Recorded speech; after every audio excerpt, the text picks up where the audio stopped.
We have a lot of delay, probably because Alkor's in Philippines, so we have kind of a big lag. We saw that a lot with the official tournaments. I really hope that we didn't get kicked out of the room, honestly. Too, I hope the same thing. Worst case scenario, maybe we could have them replay it if we had to, but obviously reflex is already a thing. But hey, here's a crush armor plus on absolutely nothing. Never seen Landu. Bold strategy, Cotton. Let's see if it works out for him. Pirate raid onto absolutely nobody, healing up her own ally. What the hell is actually going on right now? I don't understand anything. Is that manual? I think Winter Ramada actually got a secret buff the other day, which makes the entire enemy team just attack themselves, which is exactly what's happening right now. There's nothing else that could explain this, I think. So, other than, yes, maybe it's on manual. Do we want to try and leave and start this back up? Yeah. I guess I don't have a choice. Oh no, okay. Actually, wait. Okay, so units have been moving clearly because Winter Ramada just teleported across the map. That's one of the buffs that I didn't reference yet. Obviously, we're going to get to go next.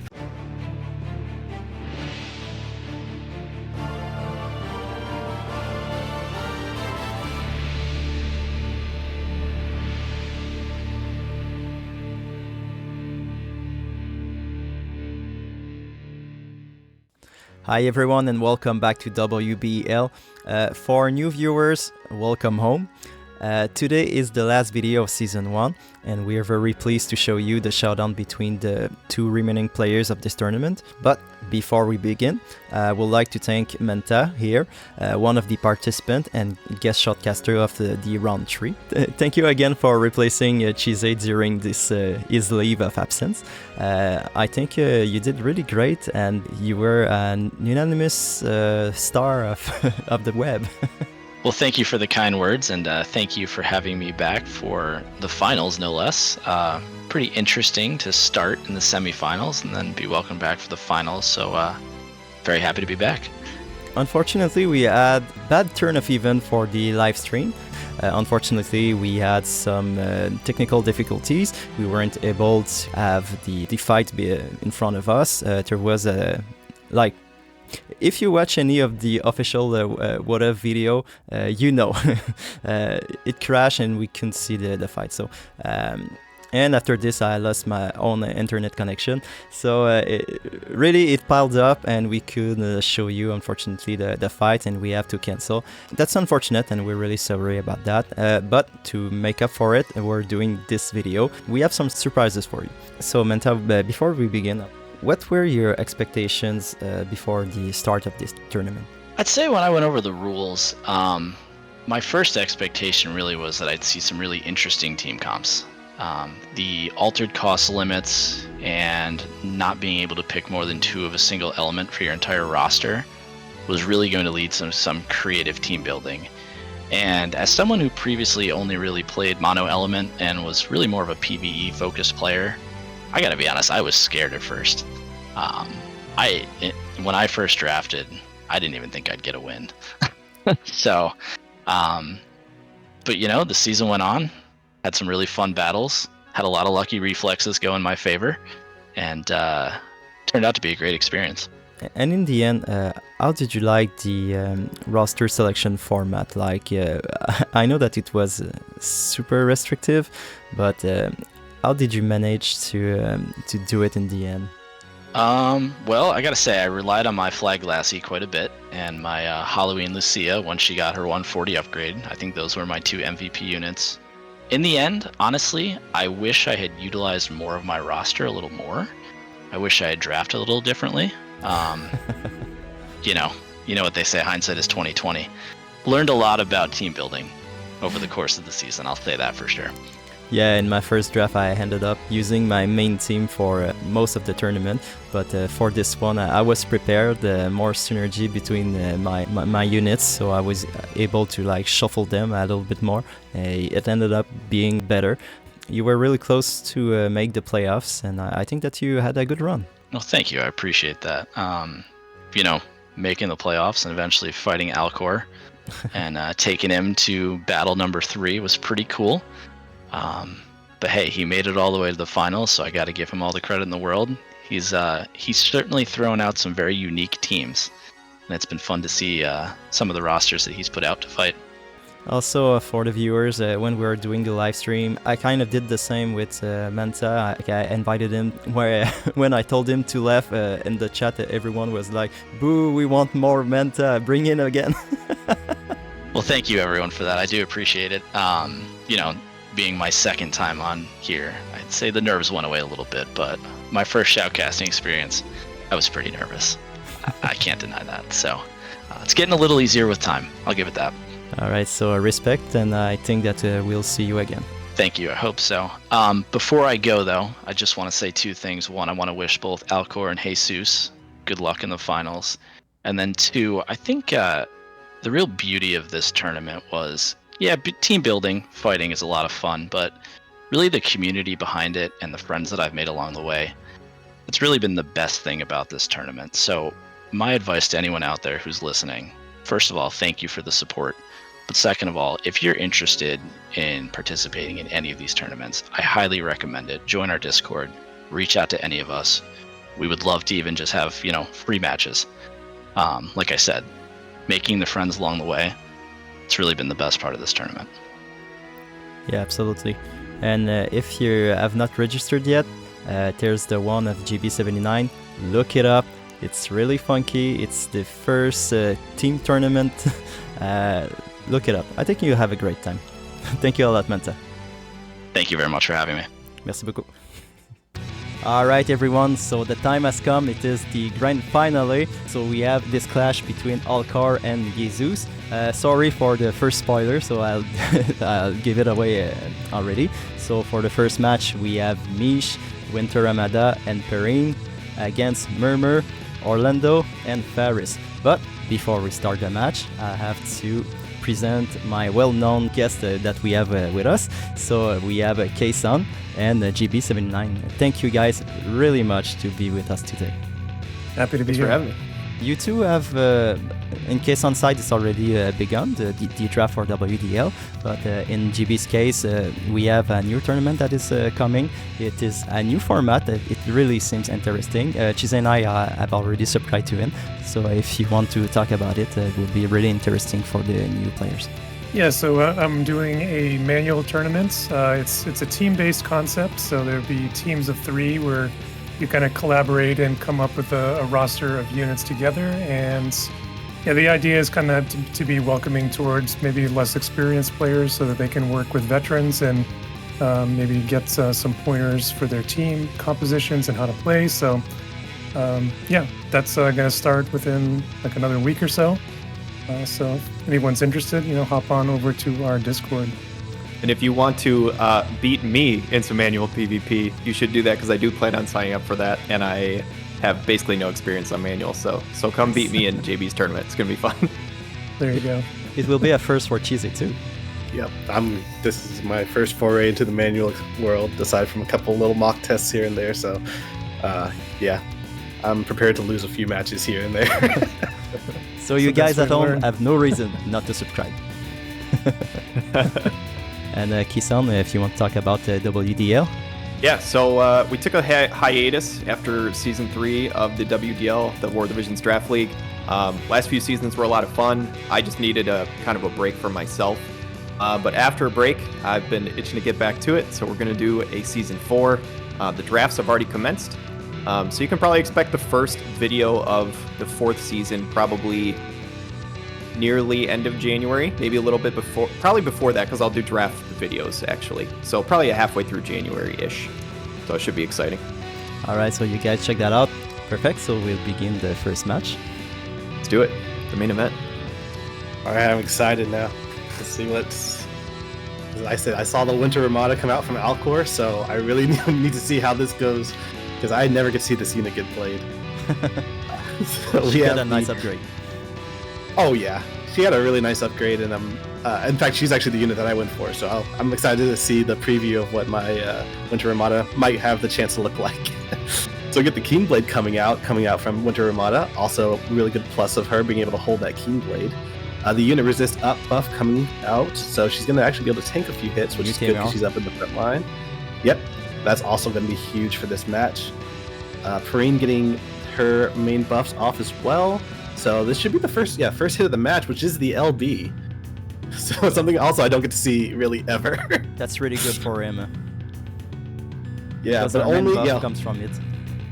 But it does only land on the Murmur. Is it single target? I don't think so. Was it? Oh, it is. Let's dodged. Oh my gosh. Alkor with the dodge. Oh, it's dodge again. wait. That's really nice. So next we have Murmur, which let's see what she's good at doing. So casting something, probably Flare. Okay, so we have an AoE, really well tanked by this Ferris. Alright, so Mish buffing. So we have only a refresh on his TMR. Next we have Stone Era from... Oh, it is a miss coming from Murmur. Next we have Pressure Hazard, so killing that Murmur. So next is Orlando. Let's see his damage, if he's able to hit. Crush Armor, okay, it is on the hit, on the Mish, so one kill hit. Next we have Ferris. Let's see if she's able to hit. No. Okay, so two misses, but one lands. So we have a buff. Next we have Perrine. So let's see if she's able to... Not enough to kill that Ferris. Barely living. But that Ramada will finish her off. And next we have Orlando. Let's see if... He's a lightning unit, so let's see. From behind, yeah, so he's able to kill that Ramada. So one-shot kill. Next, Perrine. So subjugating fist, not enough to kill that Orlando. Is he able to one-shot that Perrine? Oh no, he didn't have enough AP. Unfortunately for him. Next we have Perrine, and this is the end of the fight. I mean, it was really great, a nice timing for Alkor, because he had this upgrade on Ramada, but also that new TMR from Raf is really clutch for him. It really came up on the right time for the grand finale. So what did you guys talk about this match? GB first? So, I mean, obviously, I think everybody's surprised to see Ramada kind of going in there and being the evasive tank there up front. She was actually only able to get that LB off onto Murmur, but it ended up being clutch, because if Murmur had been able to hit with that flare, it would have broken her barrier. Thankfully, she was dodgy enough that it didn't even matter, but I was actually very surprised to see her dodging both Orlando and Ferris. Ferris especially is a pretty accurate unit, but Orlando has a 30 hit modifier, I think, on one of his attacks, so definitely must have been stacking luck cards and luck trust stones. So nice build. It was a good win. Okay, so yeah, that's very awesome to see from Alkor. I hate to bring up bad times for JB here, but Jesus did something similar to him in the last round, where he made a very evasive team in a situation where you wouldn't expect the team to be very evasive, and then basically Alkor did the exact same thing to him this week. But yeah, to what JB's saying, Crush Armor Plus has a plus 30 to accuracy for that hit or whatever. So the fact that she's still dodging that, man, that's wild. I don't know what her natural evasion is, but that's pretty impressive. One thing I was curious, we'd have to look it up. I don't have Winter Armada, so I can't look it up, and I know on Votive Calc it doesn't say, but her limit break that gives the 2-hit free barrier or whatever, I thought I saw something in the match where it said like can't destroy barrier or something like that. It's sealed. Is that part of her limit break? Okay, Exactly. gotcha. Yeah. So that's where you're saying it's seal and then you can't break it. That's cool. That's a sick upgrade. This is really cool to see from Alkor. Obviously good timing on the upgrade, but still this is a under-costed team by a good margin and still crushing with it, even in somewhat of an elemental disadvantage. This is just really cool to see by him in the first game. It's a unit that's kind of near and dear to my heart. She's never really been that great in PvP, but I think that Gumi kind of finally gave her a niche for these lower cost formats with that limit burst upgrade. She's not that evasive, to be honest, so I'm wondering if he maybe pumped some scrolls into her a little bit. On the other hand, though, Water does have a couple of luck cards, so yeah, that helps for sure. Would you guys see any adjustment? Will we see the Bart's team on the second fight? I mean, his back's against the wall because, going down the first game, he's got to bring his best team out, I would say. Yeah, I think going into this game, he probably, seeing the other units on the other side, he probably felt pretty confident going into it with his Red Mage squad, if I had to guess. But I don't think he would make the mistake of whatever trust stones and stuff like that he's building. I imagine he saw a situation where he didn't have to worry about it at all. I don't think he's just going to go hyper accuracy, but he's going to at least take that into consideration. I don't think he'll get caught by that. All right, let's check that out. Yes. Wow. So yeah, you're right. He did bring out the Bart's Uni team, which is kind of to be expected at this point. But I'm actually really surprised that Alkor brought the same team. I'm going to guess he probably traded in some of that evasion for some more bulk, but maybe he just, said it worked the first time. Let's just see if you expected it again the second time. I'm getting some major flashbacks here seeing this team again. I have to say, this map is a good one to go against this team. Like, if you can get that Keen Blade off and rush down the team, he's not going to have a chance to set up his buffs properly, and you can get in and eliminate Uni quickly. I think that would be what I would try to do as Alkor here.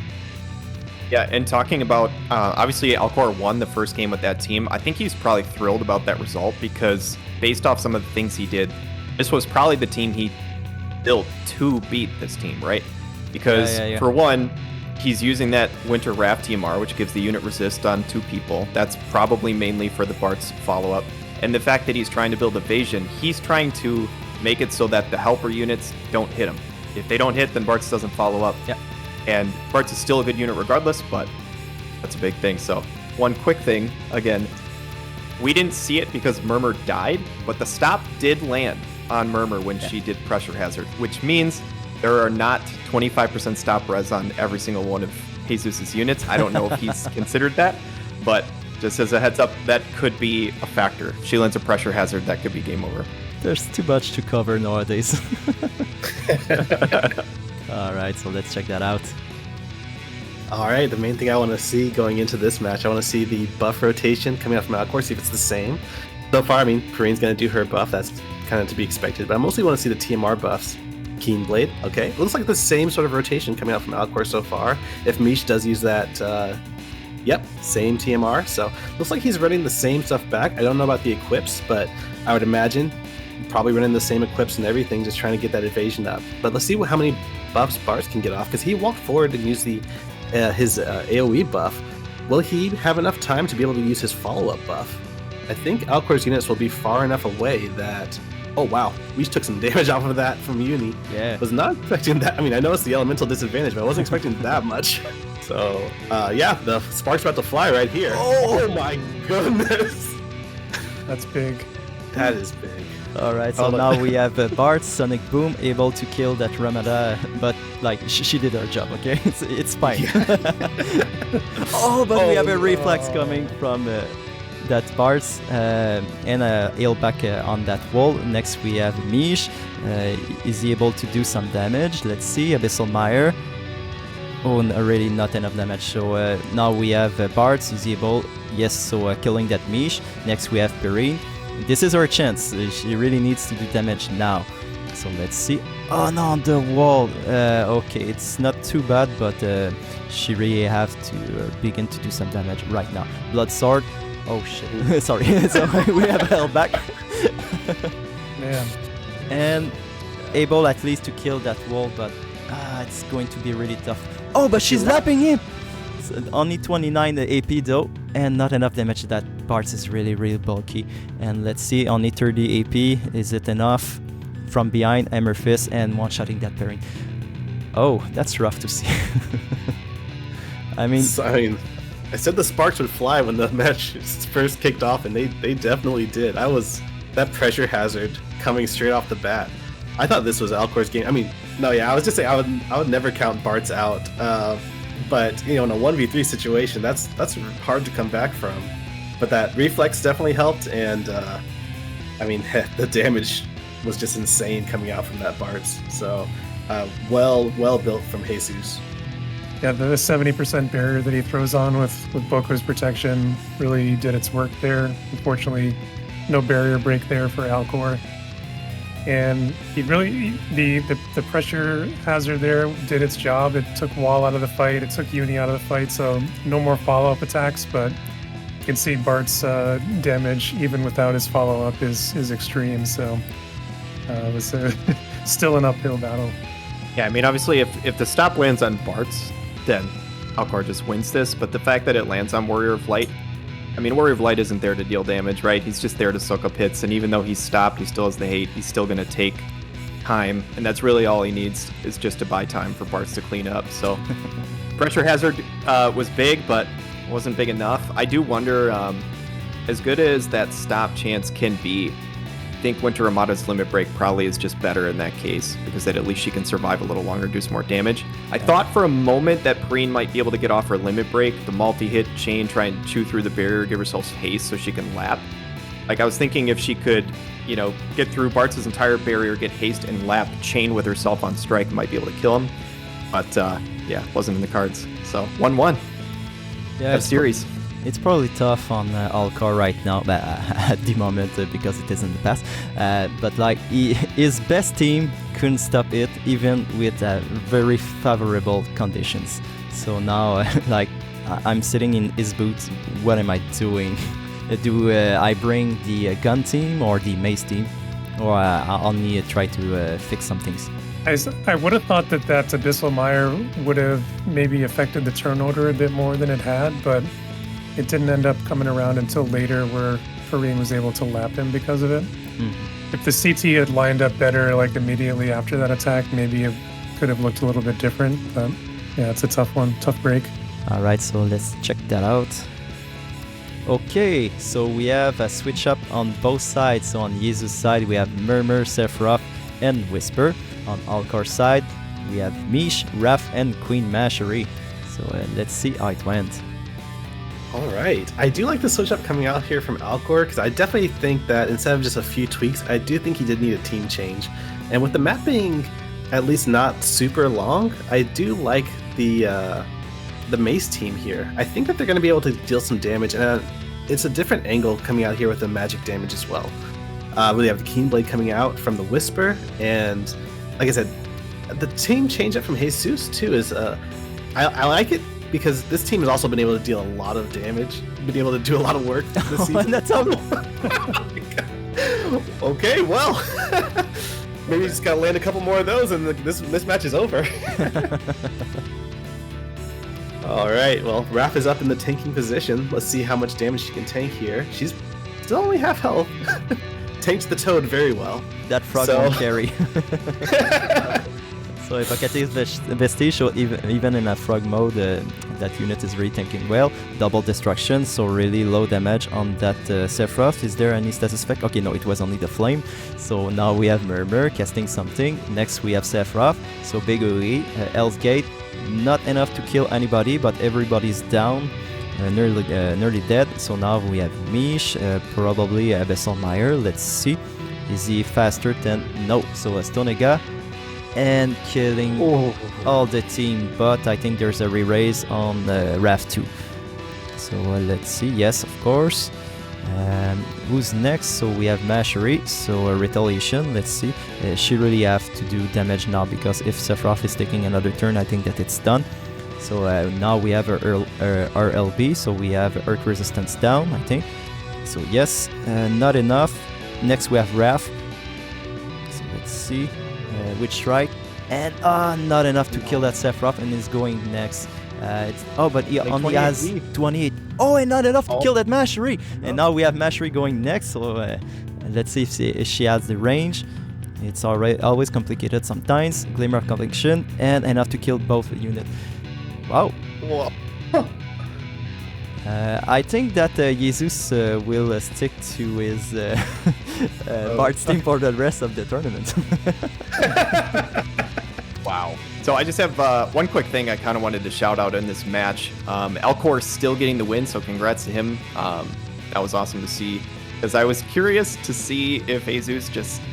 I honestly thought he had all the momentum, was just going to win with Bart's. Brought in the Sephiroth comp, which is no joke. That Toad was huge. Whisper did basically nothing the entire game, did less than 100 damage. But I thought the key of the match was going to be the fact that Murmur was casting her Stonega, which just absolutely obliterated Alkor's team, by the way.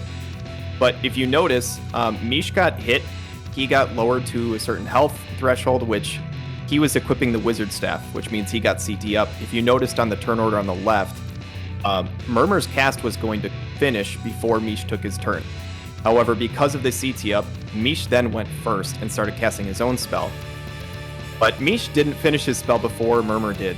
Anyway, Murmur still got the kill. The reason I bring this up is because Mish actually has 800 cast time down anyway. So if people know how cast time down works, essentially, if you were to just equip a 200 Trust Stone for him, he basically has insta spells. So I don't think Alkor's running that on his Trust Stones. And if he was, he probably gets more damage off, whatever. Like, it could have been a cleaner win. Alkor still got the win, so huge congrats. I mean, he's putting in work with these units. But that was one thing. I honestly thought that was going to be the reason he lost, but he still won. So it doesn't matter. But yeah, I have tested that where a spell is scheduled to go off, and I've been casted with Mish at 1,000 cast time reduction, and it does jump ahead of whatever spell was going off. So of course he would have cast Abyssal Mire there, and it would have lowered the CT of their team, and it definitely would have been a little cleaner because Mashari would have jumped Sephiroth there, and so he managed to get the win anyway, so congrats to him. All right, so let's see if we're going to see a switch up. I'm going to guess yes. Yeah. I was about to say, if I don't see a Bartz here, Jesus would be a mad lad, but I'd respect it. But yeah, no, I definitely think that the Bartz is here to stay for at least this match, and if there's a match after this one, I think he's running that there too. So let's see how it goes. Jesus wanted a challenge. Now the question is, well, okay, I wanted to see if the same buff rotation came out from Alkor as well. But I don't remember Raph. Actually, yeah, I think Raph did run. I think this might actually be the same rotation from Alkor as well. But wow, okay, this is really aggressive. Mm-hmm. Yeah. He usually do that, yes. So they follow up from the beginning. So it's really great that Raph was able to hit that one. So a Fairy Guard, so more unit attack resist up, but I think it's the first guess. So we have Uni, so for a second wave, and a reflex from Leech. That's really big. But it's able to hit that Mashari though. So only 2.5k on both units. All right, so it's really not a lot, seriously. So Undying Wall from Raph should be even more tankier. But I think that this unit resist doesn't stack though. And a healing from Mashari, that's really big. So now we have Raph, so going backward, but able to hit the 3 units. Next we have Bartz, probably some massive damage, so let's see. Blaze Blitz, all of them, killing Mish and Mashari. But at least there's this re-race. So now we have Warrior Flight, King Blade. Oh no. That's bad. Yeah, that's really bad. Wow. And we have Uni. Is there another follow-up remaining? I think there's one more. One more. And killing Mashari. So this is Raph against the world, so let's see. Now we have Bart, so Blade Split, not enough to kill that Raph. And now we have, Dark Golem Summon, not much on that Raph, not able to finish her, but I don't think she had damage, so no, unfortunately. And next is Bart, so probably finishing her off. So we have a match number 5. But we forgot to race. Not quite. Stop strike. I was gonna say Warrior Flight's not gonna kill her either. Double destruction, so still not enough, unfortunately. And next we have Bartz. They're gonna try and make it awkward for you because I think Bartz is almost out of AP. I lied, he still has 14. And didn't even matter. Wow. Okay. So match number 5. Alkor must have been really mad. Does he have some answers? Yeah, I mean, now that you've used both the Mace team and your Winter Armada Evasion team and both haven't won, I'm kind of curious to see what his headspace is for going into this last match here. I mean, because it looked really good for Alkor once that Kira came out from Queen Mash. I thought that she was going to be able to do a big AoE, pretty much take out the Uni for sure, but probably the Bart's taking him pretty low as well, where the other units could help finish him off. I thought it was really looking good for Alkor, but then the Warrior of Light running out of AP was so good for Jesuslbl because he used Keenblade instead, which just buffed Bards in that turn order. So that was I can't imagine that was planned, but man, if that was planned, that was huge. So yeah, I don't know. Like I said, fully expect to see the Bards come back again from Jesuslbl, but I don't know what Alkor swapped to. Yeah, I think that was the most valuable pillar. I think, honestly, that pillar in the ground there, I think was just basically what was standing in Warrior of Light's way to getting arranged using whatever he was going to do. Because he had 26 AP. I can't imagine that, he has every single skill turned off except his Limit Break. Maybe he does because he wanted to make sure he got Keenblade off. That could be a thing. But even if he had one range attacks on, which he's going to have, I'm pretty sure he could have reached if that pillar wasn't there. It was a weird fight because it seemed like all of the positioning was working perfectly in Alkor's favor, including even the reflex from Mish, which he 100% would have died. The heal was clutch. It looked really good for him, and that Keenblade completely changed the fight. Yeah, I'm in the same boat. I thought it looked good for him after the Cura came out, but I mean, I just continually am surprised at the damage that Bartz does with that Blade Blitz, with the absolutely deleted, Mashiri there, who actually does have, can achieve a decent amount of area resist.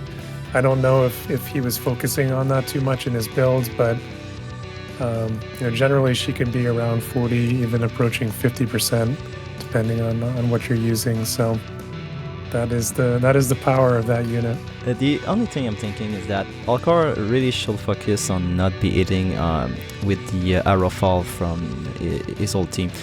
We saw it the first time. Raph was the lone wolf that was hidden by the arrow fall or by the first attack, and then because the team was close together, they were able to be all hit in the second wave. So maybe if he starts in a very awkward position where the arrow fall can't reach them, maybe let them run out and then go on a second wave. I don't know, at this point you have to try something new. Yeah, like I'm curious, I don't remember who was the first unit to act on the map. I think it was Raph. I was just wondering. It was Raph, yeah. I asked because obviously she has good buffs that she wants to use, but I'm just wondering if there is a situation, and I don't know the dimensions of this map well enough, but like, could you potentially equip a TMR that just gives movement up to get across the map quickly to bait them before they use any buffs? Because it obviously worked on Warrior of Light, and that's why only the late Keenblade came in, which worked, but baiting that early might be a play.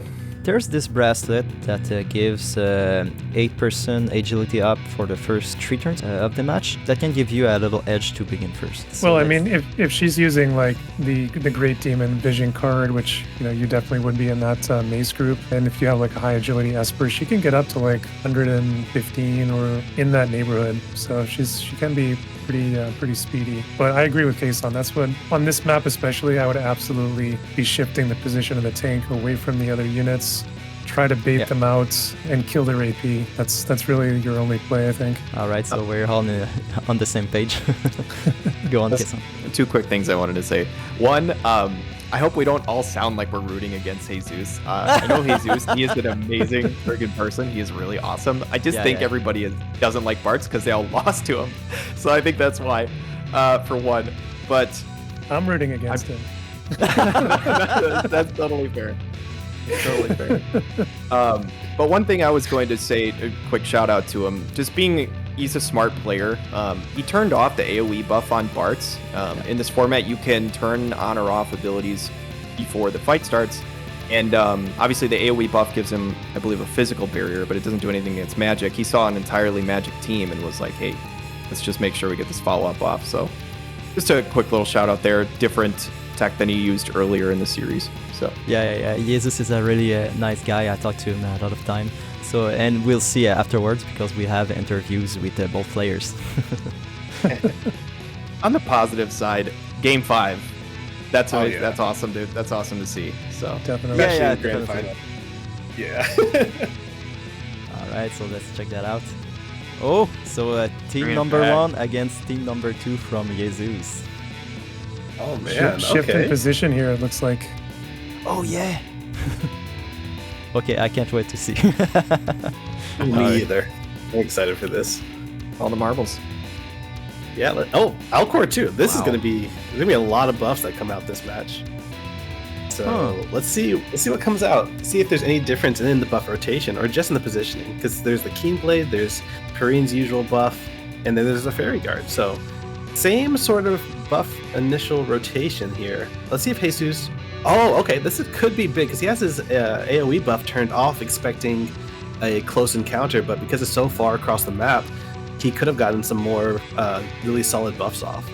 It's Hero's 3 Conviction turns, coming right? out. Oh, Is it's it 3 turns? 3 turns. It is 3 turns. 3 turns and 3 uses. So, I mean, that's already 1 turn there. There could be the chance that, all 3 uses of his follow-up do not come out. So that could be huge for this match. And especially Warrior of Light's not in range this turn either. I mean, Uni almost will definitely be if he's not dead. But, there's a stop Yeah, again. just stop. That's I big. think even bigger you see is that he doesn't have the physical barrier on. I think that's even more important right now than the follow-up's not coming through. I mean, look at how much more damage he's taking now. Yeah. It could be pretty big. Well, here comes Uni with the The first follow-up. And missing that Ramada. And the dodge. Oh, wow. And killing the Mish, but that was kind of expected. So now we have Bart, clean swept, and able to kill that Ramada, unfortunately. She didn't use her LB, so she didn't have the necessary protection. Vortex kick, nearly killing that Bart, but not enough, unfortunately. But she has still a 100 AP, so maybe next turn. Bloodstorm. Oh, and we have a miss! And next we have Uni, but she's pretty accurate usually. Sharpshoot. Yes, And follow-up? that's pretty accurate. No more follow-up. The 3 turns are Follow-up down. is gone. Wow. Vortex Okay, kick. Vortex kick. Arts is And down. killing that Bart. Gotta be And, game. Oh, Wow. wow, that's game. and we have a new grand champion. So sorry if it's too soon, but sorry, but the odds are not in your favor, Jesus. Wow.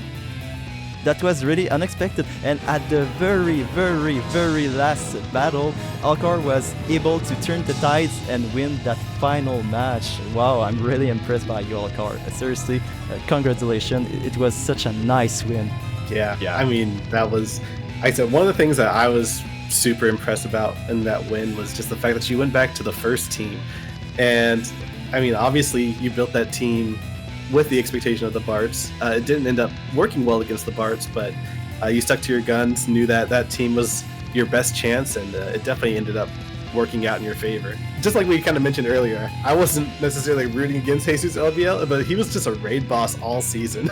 I think he dropped 1 match maybe, so it's kind of like, okay, well, I kind of wanted to see if Alkor stood a chance here, and so getting to see these teams duke it out for 5 straight matches and have it be super competitive was just amazing to see. Yeah, also Alkor is our guildies, so of course we were kind of rooting for him. Slightly biased. Little biased there. So a couple of keys there. The arrow fall missing. Yep. Ramada there was massive. He was going for the Mish. Again, that casting time was an issue. He should have been able to get out that spell. Again, it didn't matter though, because Perrine came in and cleaned house.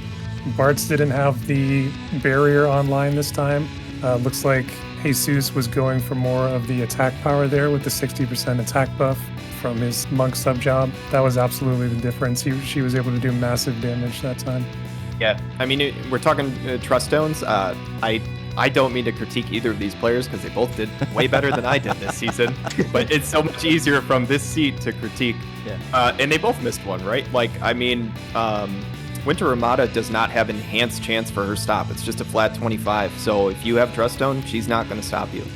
So obviously Jesus didn't have that on everybody. And then on the other side, Alkor didn't have the 200 casting time.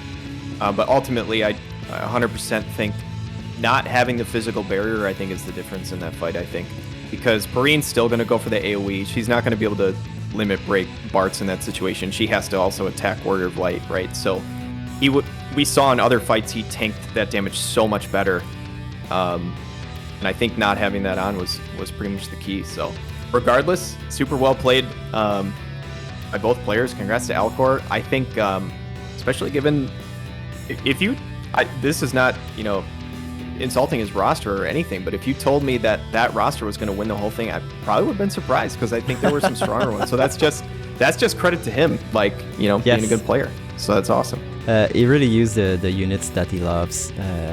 That's what's so fascinating. He didn't win with the big meta units that could give him a plug-and-play win. And the thing is that, like you said earlier, JB, those units aren't evasive.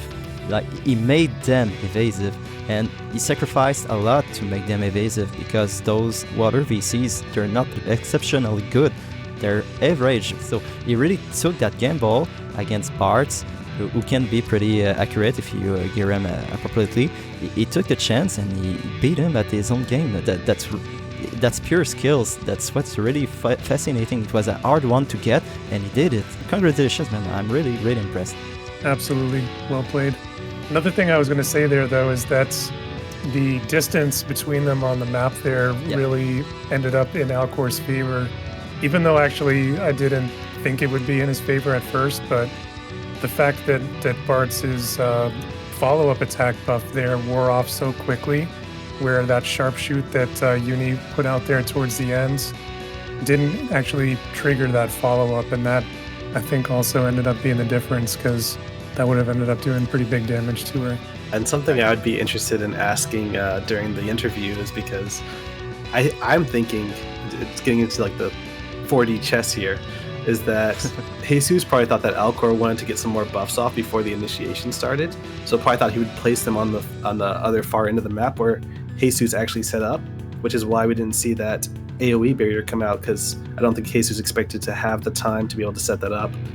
So I'm curious to see what they thought each other would where each other would place on the map, because like you said, that I think that was the big difference maker for this match for sure. Completely agree. And I don't think I'll be interviewing them, but my one question, if I would throw it into the ring, would be to Alkor, just asking if he received more than one winter buff, not only the winter Ramada thing, but a couple of recent vision cards that have come out, I noticed have some pretty good synergy with the two teams that he ran tonight. So the one, he ran the double Mace composition along with Mish, right? Mace and Black Mage are both on the VV card, which is 24 AoE resist, 50 magic, like, it's really good. Which was partially why I was surprised that Mashri got hit so hard in that one hit. Maybe that he doesn't have that card. He very well might not. And then for this comp, there doesn't seem to be on paper much synergy between Perrine, Mish, and Winter Ramada, but that new Winter Wrath card actually does hit Fist Greatsword. Oh no, it doesn't hit. It doesn't hit Mish. Mish sounds like Mace. That's what I was thinking of. Anyway, but it hits two of them. I don't know if he's running that. But the other comp, I'd be curious to see if he was running the DD card. It's definitely his best team. When I mocked against him in the second round, it was the team that was having the best results against me when I mocked with Chise. And it was so oppressive that I was gearing for that team, because the other ones that was kind of comfortable, but this one really could be really scary. And when I fought against him, he didn't bring it once. And when I talked to him afterwards, I was like, I was really expecting that full Mace team, and his answer was, man, that team suck. Why would I use it? I never once thought of using it. I don't know if you talked to him in between Chise, but he bring it for the final. I don't know. I haven't gotten the chance to talk with him much yet, but I'm interested in talking with him during the interview, so see what he has to say. All right. Again, guys, really thank you. I really appreciated that you came. It was really, really fun to have you there, and I really hope that we could do it again someday.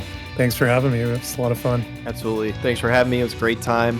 Shout out to Jesus for trying to give some fans good videos by not just running Barts, trying to try some different things. Ultimately stuck to his guns. He played well, and huge congrats to Alkor for winning the whole thing. That's really cool. Definitely. All right, so here we have, as promised, Jesuslbl, so for the second place. Jesus, it was an incredible series. We were on the edge of our seat during the 5 matches.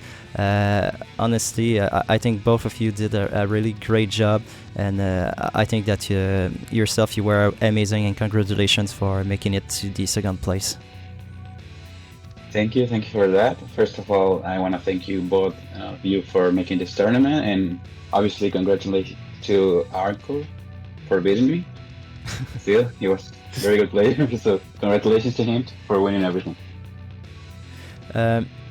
Just to begin, the first match, were you expecting evasion? No, not at all. No, I wasn't expecting evasion. This is the first time I went through every single match from Alkor that morning. I prefer almost every day, and I was like, okay, he's probably gonna bring some of the comms he already used, so I prepare with resistance for frog, resistance for disable, of course.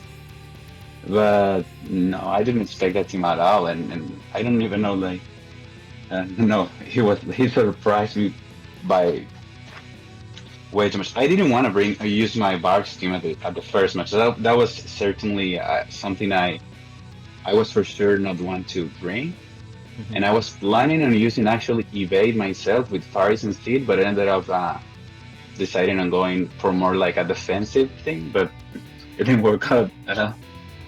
Yeah, because probably that you were expecting that he will expect the Bart's team, so you probably tried to switch it up at first to shock him. Yes, I actually, if you see match by match, I think he was expecting my Bart's team on each of the themes he used. Yeah. Yes. He did. You can see that he's trying to lure my Bart, so I don't like buff. My buff rotation is not good, so that helped me using another team before using my Bart's team. Helped me to prepare for that team with my Bart's team. I don't know how to say it, but for the final one, I didn't have anything to prepare for that, so he got me good with it. I was thinking of putting at least an Alexander to get more accuracy on them, but I was sure he wasn't gonna bring a bait for the last match, but it didn't pay well. So. Oh. I mean, if you watch the video, all of us weren't expecting it either. We were like, wow, he went back to the first team. Okay. Yeah, he's a very unpredictable player. I know that Ksaun had some commentaries like there was a stop in the first fight, so Jesus wasn't completely prepared for a stop. But here's the thing. Initially, those fights were supposed to be 10 minutes apart, and I'm pretty sure on your end that you weren't expecting that Ramada at all. No. I didn't know what Winter Ramada does. I think about it now. I know she just stopped and can evade it by the looks of it, but I never look at that unit, and of course I did not expect him to break that unit at all. So I didn't prepare for that unit at all, and that's probably a mistake on my part. But I mean, the guy can't be more unpredictable. If I prepare for her, he probably doesn't bring her. Yeah, and that's one thing looking at Alkor's roster, and I've noticed this in all of his fights. He is packed with tons of different status effects. There's no way you could have brought a Trust Stone for every single one of his units. That's what I learned. I watch all his matches, and I learned that he loves to haste and he loves to do status effect a lot. So, but I prepare for the two main ones, having only one Trust Stone for resistance, and I did not prepare for stop, so I just put for frog resistance and disable resistance. That makes sense. I'm not sure if it was such a big factor in the match because it was only Warrior of Light. It wasn't putting up so much damage, and it's okay to say it because it's funny, but in the end I don't think that it was the end of the world anyway. No, I do think that sadly for me, and that's another mistake on my part, and I told Alkor about it, I did not change my Trust Stones for Whisper on the third match. Okay. Right. Yeah, and so I didn't put frog resistance on her, and she was frog that match. I don't know, maybe even with frog resistance it could have been the same, or maybe if he doesn't frog me, it could still be the same result. It's not something like I'm telling like, oh, that's because of that. But that was a mistake on my part, and there's nothing I can do about it after that. Yeah, it was really stressful for you both because you did them all in the same night, I think. On the same night, yeah, we did it in the same night. I had a question, but I completely lost it. Yeah. There is one question I did want to ask too, because I was curious. For that last match there. Yeah, this one. Okay, yeah, that was the one I wanted to ask. Go on. The the initial positioning. I was wondering, because like I said, this was my prediction in the video. Were you expecting Alkor to set up right across from you on that last map? Okay, that's what I figured. That's what with the parts AoE turned off and everything. I was like, yep. If you can see, my bars has everything turned off because he has an AoE buff off because I thought he was gonna change places. Yep. So I tried to predict that, over-predict, and go to that side so he can do what he wants to do, but it didn't work. Yeah. And like I said, I personally think that, yeah, of course, if you were to run Bards all 5 times, I would have given you the edge, because I think that match was pretty much almost solely lost just because of the initial placement. Because if you did start right across and the follow-up buff wasn't able to wear off and all that was to happen, then I definitely would have given you the edge in that match for sure. It's probably maybe a different result, but in the end, I actually myself didn't want to use Bards on all my 5 matches if it was needed. I want to try my other teams. I can now safely say that when I pick my strike team that I never use, it's because when I choose Raldor, I thought I was able to max him. But when I look at him after choosing my roster and everything, I wasn't able to make him 150. So that's the reason I never use my strike team. That makes sense. Yeah, that's what was another team I want to try on this tournament, but I didn't knew I couldn't max Raldor. One last question. How did you like the format at first? What was your first thought, and what is your final thought now that it's done? First of all, thank you for inviting me on this tournament. I didn't have much time to make my teams. The first thing that I did, it was that I could use Bards because I max reincarnated him and I didn't use it that much. So the first thing I did was just, what can I use with Bards? And I knew there was this meme team with Juni, doing follow-ups. I never tried before. And I'm like, okay, I'm gonna use Juni, and then what else can I bring? And I'm like, okay, let's just bring a tank. And Warrior of Light, this is the same job group too, so I made that team and then for the other units, I was like, just whatever. I bring good teams, I think, but still it was more for me to try that team. And I think I was the person most surprised about my first match. I don't remember exactly who was it, but I remember he was using, I think, Flag Glaciela and Alda. And yes, then. And yeah, I was surprised about how much damage he was doing with follows, and I'm like, okay, this is very good. And after that, I was just like, okay, I will keep using. So it was something that I really enjoyed to discover that it was a pretty good team without me actually knowing it was that good. And I really did like the fact that you only do 1 match a week. Even I know Ksaun is gonna do that for WDL. It get a lot of stress out of you because if you lose, you lose. There's nothing you can do. If you win, that's a good thing. It gets a lot of stress out of you than doing 2 or 3 every week because it's a lot more stressful that way. It's retarded. I have been playing in the WDL since season 1, and yeah, it's pretty stressful that way. So I'm glad that Ksaun decided to change to only 1 battle per week. So thank you for that. Maybe he needed to see it in a tournament, so thank you for that. And at the end, I'm glad I got to beat very good players that I never usually beat on WDL. I was able to defeat JB and Ram, which it's a pretty big deal for me. At least I know I had the better team with Bards. My team was pretty OP. I know that too, but still, it felt nice. Felt nice to reach the finals. I wish I was able to win it, but in the end, it didn't happen. Yeah, it was a really great season for you, yeah. And again, thank you very much for joining at the very last minute. You build your team really quickly, even though I allowed you to take more time. So I have to give you that. I told you, I just want to use that team. Everything else was just a bonus. So yeah, it was really impressive. Like you said, those are massive veteran players, and all hats to you. Absolutely. Thank you so much. All right, thank you, and enjoy the rest of your evening, and good luck on the rest of your WDL draft. Oh yeah, thank you. And it's hope you guys get good luck on the tournament too in the new season. Thank you for everything again. Thank you for having me here today, and congratulations to Alkor again. He was a very nice player and a very creative player, so he deserves to win. Yeah, and sorry if I'm sometimes hard on you, but I think that you're really a great guy, and it's really nice to talk to you, and I think that you just show it to everyone. It's okay, man. It's all jokes all the way, so don't worry. And thank you again. Thank you so much for this turn and for inviting. Bye-bye. Thank you.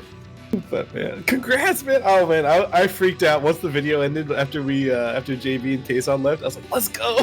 I also freaked out when I saw it happen.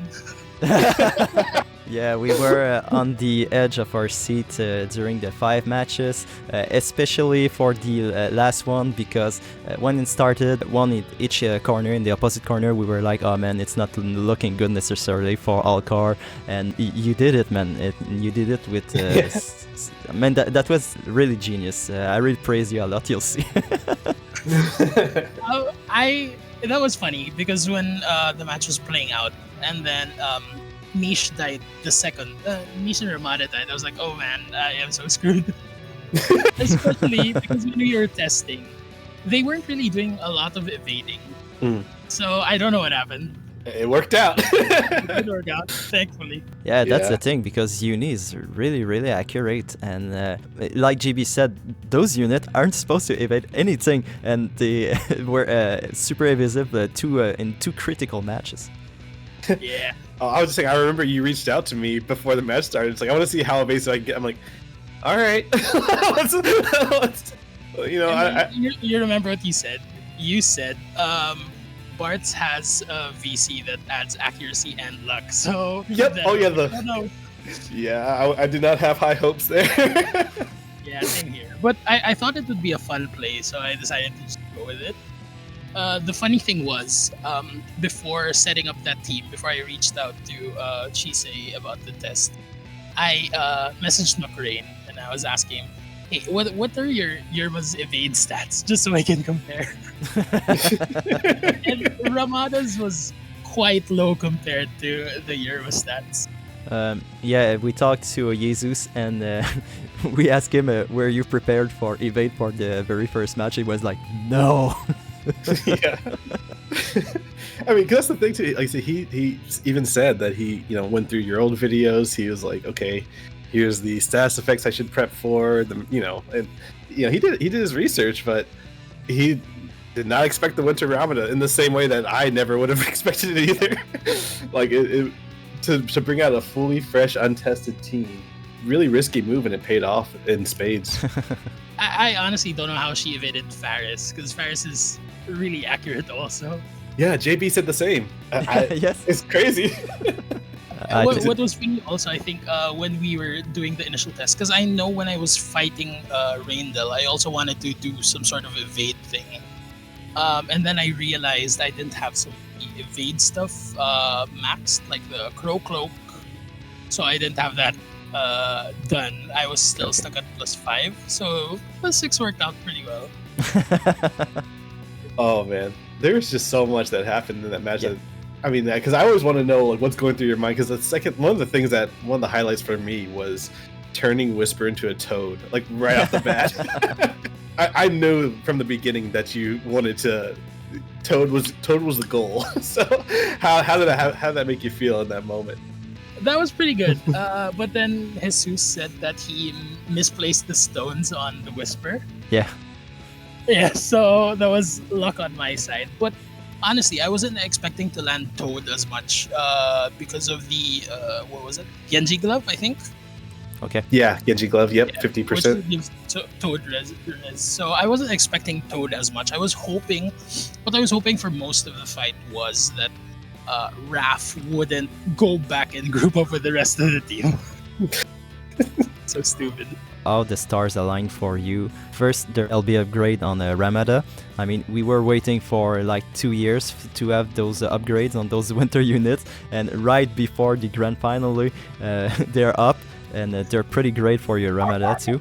And also, there's the new raft that's coming, and you use that TMR in every single matches.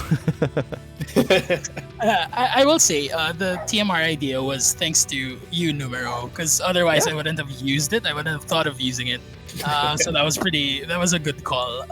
And then the upgrade, I was so hesitant to do it because I don't know. I think if the upgrade didn't happen, then I wouldn't have used Ramada at all. Yeah, and like she was your MVP tonight. She was the MVP. I agree. And now she's 50 costs in the Ksaun's tournament. I know. I'm so tempted to pick her up just because of it. Gotta pay tribute. Yeah. She's going to be your mascot too, I think, and everything. I would if I didn't have so many water units I want to get. Ooh. I know. We'll see what falls into my lap. We were talking to GB, and he was so impressed by you. You see, I mean, you've done what he couldn't do. So it was a win 2 matches against Jesus. So yeah, the thing is that, like Ksaun said, if you look at your roster at the beginning of the tournament, no one would have said this is a winning roster that will win it all. But you did it anyway, and you did it with not luck or everything. Of course, luck have a big role to do with all those misses that weren't expected. But like all your decisions up to the very end, you beat that Bards team with really wise decisions. It shows how talented you are, and I'm still impressed. Like GB said, I'm still flabbergasted. You really deserve it. Really impressive wins, and we're really proud of you. Thank you. It does mean a lot coming from all you guys, everyone who's such grade A masters of the game. Oh, we're not. JB, yeah. What I think the general strategy I had picking the teams was a lot of them had sneaky VCs that work well together. Like there's so many mace gun VCs, strike mace, strike gun. So it was easy for me to mix and match that. At the beginning, you had to win your first round, then you beat me, then you beat McRain, a player that I was never able to beat once in my life. You had to step over him for in the third round, and I finally win in. So like I said, congratulations. How did you like this format? So what was your first impression, and now that you've done it all, what's your final impression? I think what I mentioned in the survey also was I really do like the best of one format because it doesn't take so much time, and it keeps me from stressing out over mind games with team comps and everything. So I think with the best of one, it's really just pick who I think would work best for whoever my enemy picks, and I think that's the approach I'm taking, so that there's really minimal stress for it. At the end of it all, I think it worked out pretty well. I think we're moving to best of one in WDL, so there's really, I think, a lot of people who appreciated the best of one format. Jesus said the same. I think best of one is risky, but it also allows you to sort of strategize more with the comps that you make, because you can't just keep relying on what you're used to, because otherwise people just build against it, especially in a best of 3 format. All right, so we'll leave you alone. Do you have any last words to say to anyone? Well, first of all, thank you both for running this whole thing. I know it's not easy to organize a tournament, so thank you so much for that. I had a lot of fun. I know a lot of other people who joined had a lot of fun. Like Jesus said, I am looking forward to season 2. We'll see. All right, Nero, run it up. No pressure, but just putting it out there in the universe. Yeah, so of course my partner is like, oh yeah, numero, but you're in it. Yeah, I know, too. it's easy for me. Yeah. One last thing. Don't forget to attack on Guild Battle. Oh, right. All right, setting up proxy. All right, it was a lot of fun, great matches, and it was really nice that it went to 5 matches too. It will be really entertaining for everyone. So best of luck in the WDL, and I hope that we'll see you soon. Thank you. And big congrats, of course. I am so happy to see that you were able to win it all. Fellow Guilty taking the crown. No bias. No bias. No bias. See the final video with everyone else also. Yep, Numero will have it done tonight. No. I'm just kidding. All right. Thanks again. Thank you. Bye-bye. Bye-bye. Alright, this is a little bit sad now that the season just ended. This has been a really fun ride. We started something from scratch. Okay, I mostly started off from the work of Ksaun, but still, we started from scratch.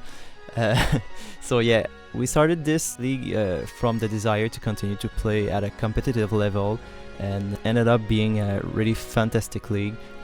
I love that those our decisions at the beginning ended up paying off greatly, because we have been able to see some very creative comps from the beginning to the end. We saw some frogs, a chicken, some idiotic quicken shenanigans, and mostly very tight fights. Chise and I still have this fire inside of us to do this again. We don't know when, but I think that we at least want to try this one last time because of all of your feedbacks, but we don't have a date in mind. There's a lot of players that took the time to write messages to us, to thank us, and to let us know that they would like to join if we do another season. I think that it's a shared feelings from all the players that has participated. We even got Raindale out of retirement for this tournament, and had the immense pleasure to host his final War of Divisions game. Told me that if we would have done another season right after this one, that he would have joined, but since we're taking a break, he's returning to his WoW TV free life. So yeah, in the end, thank you all for everything. Thank you for the kind words, thank you for your collaboration, thank you for the creativity and the level of competitiveness. Here we're mostly stealing your work, so all that success is thanks to you. Also, finally, a big shout out to Ksaun, JB79, Randall, and Manta for being guest analysts. It led us with a warm feeling to the heart. You guys are awesome and very kind people. That final video was awesome to record. Chise and I had a blast, and we'll cherish that moment for a long time. And finally, Chise, thank you for everything.